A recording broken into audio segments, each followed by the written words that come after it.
Hello, and welcome to Jason Cavness Experience. I'm your host, Jason Cavness. I'm also a retired U.S. Army officer and CEO founder of Cavness HR. At Cavness HR, we provide HR to companies before and after fewer people with the AI-powered platform for providing access to HR partner.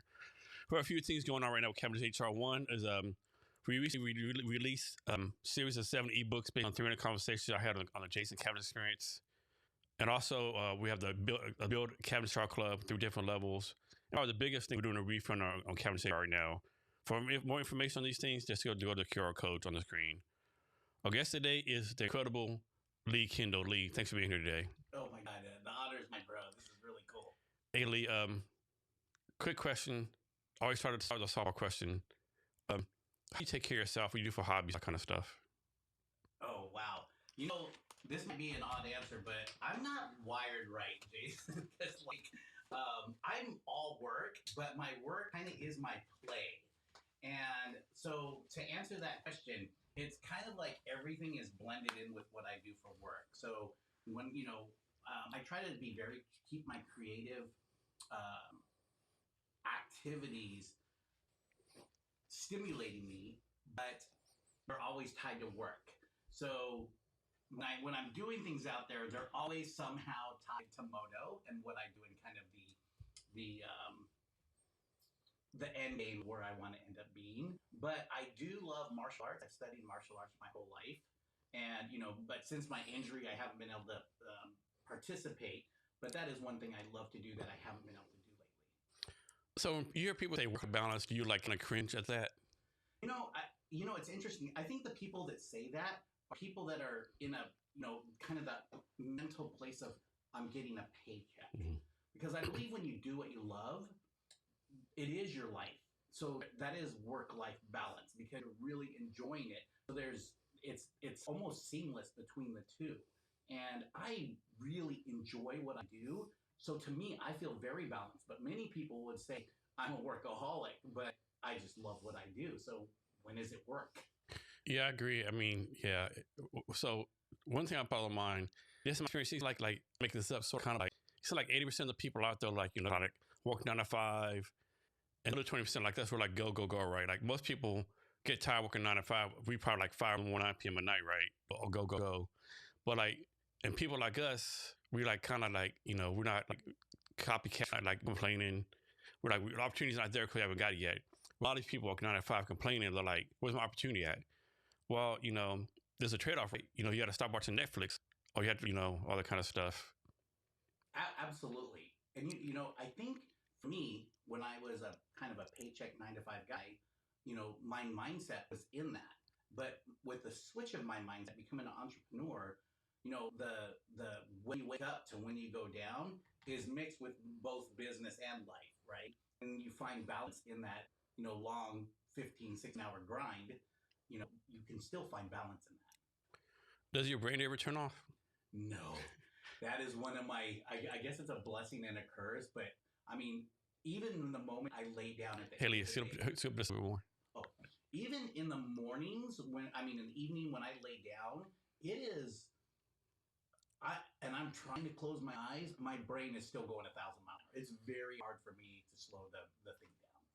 So how do you take breaks? Do you take 1 week off, 1 day off a week? Or do you okay, from 3 p.m. to 4 p.m. Tuesday, I'm going to have a beer with so-and-so? Or how do you do your breaks? Yeah, that's more close to the latter. Is I decide that, when I'm going to meet a friend or I'm going to hang out with family or my wife or any of that, I do it. It's not a scheduled thing. It's, that's one of the beautiful things about what I'm talking about, the work-life balance. When it's time to spend with my family, I will do that with them, and when my mother calls me, I don't care if I'm in the room with the president, I take her call. That's where my priorities lie. My wife calls me if I'm in a big meeting, I will take her call. That's how important they are to me. So, I don't, my priority is my friends, my families, and my loved ones. So when something happens, they take priority, not my business or my job. Yeah, that's great advice. So, we met after you leave a Filipino founders group, right? Where you were a keynote speaker. Yes. Yeah. How long have you been involved with them? Or was that for your first time there too? That was my first time. Yeah. Okay. Cool. You give a great speech. You're so energetic, right? So my question is this, right? So a lot of friends advice, you know, gotta be outgoing, energetic, right? All that kind of stuff. Like you are. But like me, I like that. Like a lot of friends are like that, right? So what advice you have like people like me like who can't turn it on all the time or like really be like outgoing and vibrant, right? That is such a great question, and I love to answer it like this. I'm obnoxiously boisterous. Like I'm so loud, and I'm almost like a cartoon character. But that's my nature from growing up in a family of loud people, and you know we're really tight family. So the loudest person gets heard. But I like to say what really draws people in is not how loud you are, how authentic you are.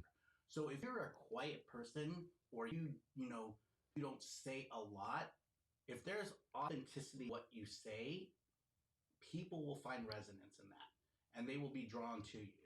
You've got to be bold enough to say what you want to say as a shy or quiet person, but you don't have to be loud like me. There are many creators who are a little more on the quiet side that do really well with what they do because they're very authentic. So you made a comment during pre-talk that you're working on social media. Like, dude, not no freaking working on social media. Like, you're killing social media. So, I mean, tell us how you got involved in social media. Like, you're just a natural at it. You know, it's fun for me because it falls more on my creative side and my expressive side. So it definitely is a little more natural. The problem is what I've learned is what's really important in social media is your consistency. And I haven't been consistent. So on my Instagram, I only have like 36,000 followers, and on my TikTok, only 1,000. But it's because of inconsistency. And now that I've learned a little bit more about the platform and the power of social media, that's another thing I learned. It's really powerful. And so those platforms are something that I'm really starting to focus on. So now on my Instagram and my TikTok, my Instagram the last several months, I've posted every day. And now I'm trying to do it multiple times. And my TikTok, I'm just starting to post daily. So as I find more consistency, I think I'm going to see a lot more performance out of this social media. Yeah, even though TikTok's been around a while and they're in the news, like getting banned all the time, I think people still like underestimate the power of TikTok, right? I've seen some people do some powerful stuff on it, blow up virally, and just like make business deals and everything. Absolutely. And another one that I think people don't really register with is LinkedIn. I think LinkedIn is going to be really powerful too. I just started not too long ago, following Gary Vaynerchuk. Yeah. And a lot of people know, and I really hear what he's saying. Yeah. And I think those platforms are really powerful. And I think LinkedIn is kind of like untouched. That is, got a lot of potential. So I've been following Gary Vee for a while. I remember one time he got like, he gets his critics. Somebody said like, Gary, you say the same thing over and over again. What's the deal? He said, oh, well, this isn't for you. It's like for the person just seeing me for the first time, right? Yeah, he's so wise with that. He works the social media well. And, repetition is pretty powerful too. When that consistency in your repetitive message, I think is really powerful. I think that's a thing like a lot of founders, small business owners, mess up. They're like, man, I touched story 10,000 times, but you didn't tell it to this person. Yeah. And this might be the person who knows someone who can make shit happen for you. Absolutely. But we get tired of doing it all the man, I got to say it again over and over. I got a picture like, man, like, can I just like press my phone and press record and play the phone? Yeah. So LinkedIn, like, man, I have a love-hate relationship with LinkedIn, right?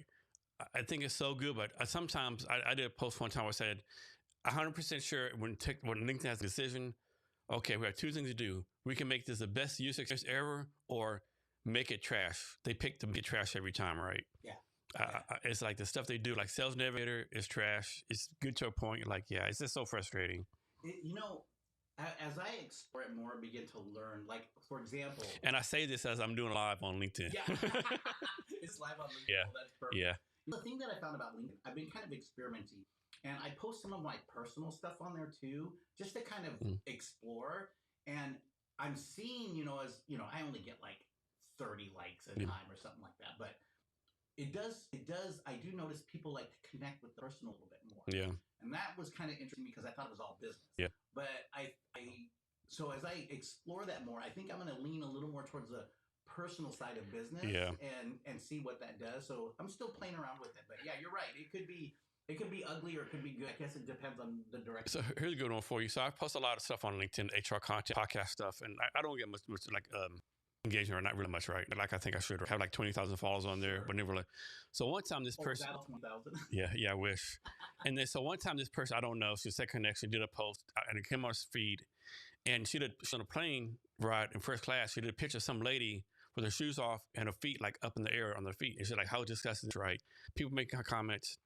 I mean, I remembered, hey, so I posted, hey, I actually have a friend who's a flight attendant, and she told me at least one time a flight, someone walks from their seat to the bathroom in their bare feet. Oh my God. Guess how many impressions I got? Like 25,000.